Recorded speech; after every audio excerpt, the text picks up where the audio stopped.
Denver will not be extending our public health order. Masks are becoming optional. Denver and other communities are saying goodbye to mask mandates for most indoor areas. This virus, is something we're going to have to manage and learn to live with. Plus, remembering missing Coloradans. I miss my friend every day. The gathering at the state capitol today as family and friends hope their loved ones will be found.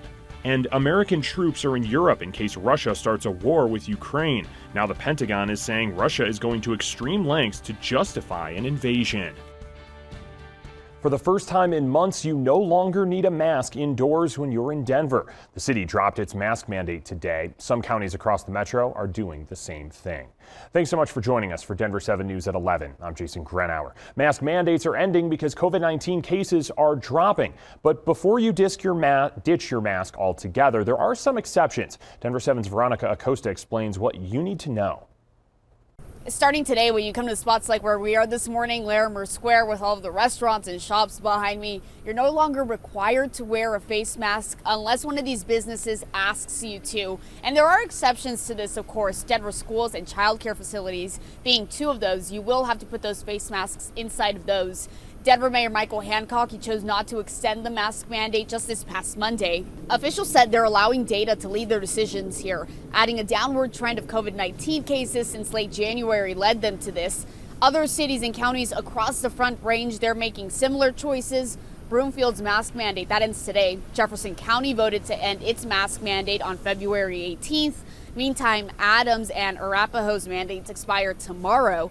And despite mask mandates expiring across the Front Range, businesses can, of course, choose to keep them if they want. And if they do, officials want customers to be respectful of those decisions. Other businesses and venues may decide to continue to require masks or proof of vaccination.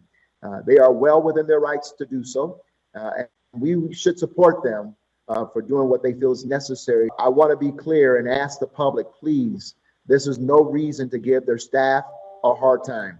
It's important to add that Mayor Michael Hancock said should there be a, quote, major spike in COVID-19 cases, he is open to readjusting some of this, and that does include reinstating a mask mandate. In downtown Denver, I'm Veronica Acosta, Denver 7. Now, the Children's Museum of Denver is reopening tomorrow. It's been closed for 10 days over reactions from visitors to its mask policy. When the museum reopens, you will still need to wear a mask and you'll need a reservation. Fort Collins is giving away free KN95 masks tomorrow. You can get them in the North Astland Community Center parking lot. You're asked to stay in your vehicle and the center will give you 5 masks per person. The center will hand out masks until 3 or until they run out. COVID-19 cases are dropping across the U.S. The country is averaging around 385,000 new COVID-19 cases per day, which is a drop of nearly 40% since just last week. And nearly every state is seeing a downward trend in COVID cases. Now, that drop might have you wondering when more restrictions will be dropped. The U.S. Surgeon General says there's not a single metric to look at. What we have to do is look at a composite of metrics, not only the hospitalizations and deaths, but also try to understand what is happening in terms of early indicators that may give us a clue as to whether cases may rise in the next few weeks. And we want to be able to dial up and dial down precautions based on that. Now, the White House declined to say when the administration would offer a clear plan to transition out of the pandemic, but doctors are reminding people the best protection against COVID-19 is still getting vaccinated.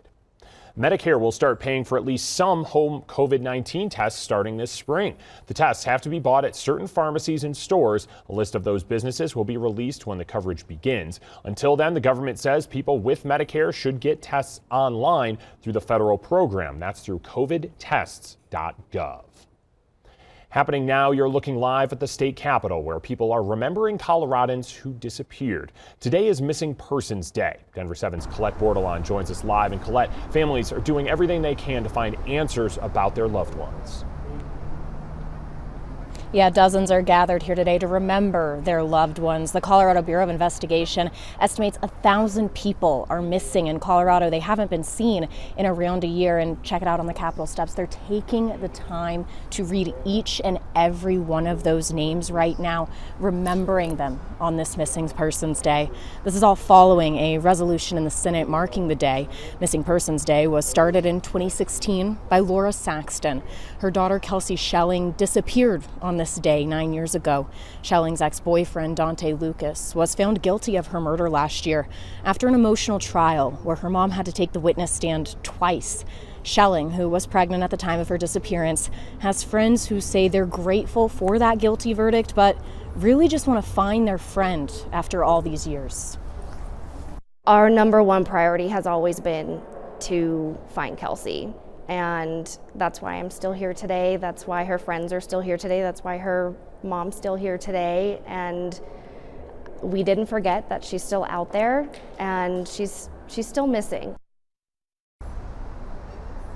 Tonight on Denver Channel, hear straight from Schelling's mom about why this day really hasn't changed much for her since that guilty verdict, plus numbers from the Colorado Bureau of Investigation regarding missing Indigenous people cases in our state. Live at the Capitol, Colette Bordelon, Denver 7. Colette, thank you. All new at 11 now. Boulder firefighters say the cause of a fire that destroyed an apartment complex this past fall is undetermined and was not intentional. Their investigation found the fire started on the outside of one of the buildings and spread rapidly to other parts of the building. Firefighters say there weren't sprinklers outside or in any of the apartment's attics. No one was hurt. The Douglas County Board of Education is holding a special meeting tonight, and part of the agenda includes considering options on Superintendent Corey Wise's contract. There's an online petition accusing school board members of violating open meetings laws. The petition claims board members, several of them, are trying to force out the superintendent behind closed doors. Well, there's good news for the U.S. economy and its rebound from the pandemic this morning. The country added close to 470,000 jobs last month. Most of those came in the restaurant industry. The strong gain was unexpected because Omicron cases sickened millions of workers and kept many consumers at home. We have the tools to save lives and to keep businesses open and keep schools open, keep workers on the job. The White House says the U.S. economy created more than 6.5 million jobs in 2021. The U.S. is accusing Russia of going to extreme lengths to make up a reason to invade Ukraine. The Pentagon revealed the White House has intelligence that suggests Russia planned to create a propaganda video depicting a fake attack against its own country. Then the Kremlin would blame that attack on Ukraine. As part of this fake attack, we believe that Russia would produce a very graphic propaganda video, which would include corpses and actors that would be depicting mourners and images of destroyed locations, as well as military equipment at the hands of Ukraine or the West. Now, Russia denied those accusations. The country is still building up its forces along the Ukrainian border, despite diplomatic efforts to de-escalate that situation. And because of the possibility of Russia invading Ukraine, President Biden is sending troops to Europe. 2,000 troops stationed in North Carolina are now in Poland and Germany. About 1,000 troops already in Europe will be moved to Romania. Russia and China's presidents are calling for a halt to NATO expansion. Meanwhile, the leaders met in Beijing ahead of the Winter Olympics. Russia has cited NATO expansion as a justification for positioning troops on Ukraine's border. Many Western governments, including the U.S. and Britain, did not send envoys to Beijing. They are diplomatically boycotting the Olympic Games over China's human rights record. Well, the opening ceremonies for this year's Winter Games, that was scaled down because of the pandemic. This video shows fireworks going off outside of the Bird's Nest Stadium, which held that ceremony. Alex Prochet reports from Beijing as the Games officially get underway. This year's Olympic athletes made their way into Beijing's Bird Nest Stadium during the opening ceremonies for the 2022 Winter Olympics. Beijing making history as the first city to host both the Summer and Winter Games, having hosted the 2008 Summer Olympics. There were significantly fewer performers this time around, approximately 3,000, a big drop-off from the 15,000 14 years ago, a result of the continuing coronavirus pandemic. The Parade of Nations began, as is tradition, with Greece. Countries then enter in alphabetical order according to the Chinese alphabet. President Biden had announced back in December that the U.S. would not be sending an official delegation to the Games, America taking a stand against allegations that China is conducting genocide against Muslim Uyghurs. But Team USA is competing in Beijing. Brittany Bowe and John Schuster carrying the flag for the U.S. contingent. Bowe stepping in to replace four-time Olympic bobsledder Elena Myers-Taylor after she tested positive for COVID. In addition to the U.S., 10 countries did not send official delegations to these Olympic Games, including Canada and the United Kingdom.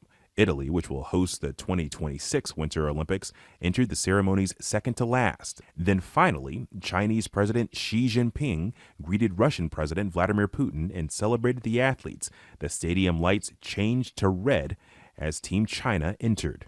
Before the opening ceremonies got underway, there were some preliminary events, including curling, figure skating, and ice hockey. But the first medals will not be awarded until Saturday. Alex Perche, ABC News, Beijing. Still ahead, love is in the air in Loveland. We're talking to some volunteers who've spent years adding a special touch to thousands of Valentines.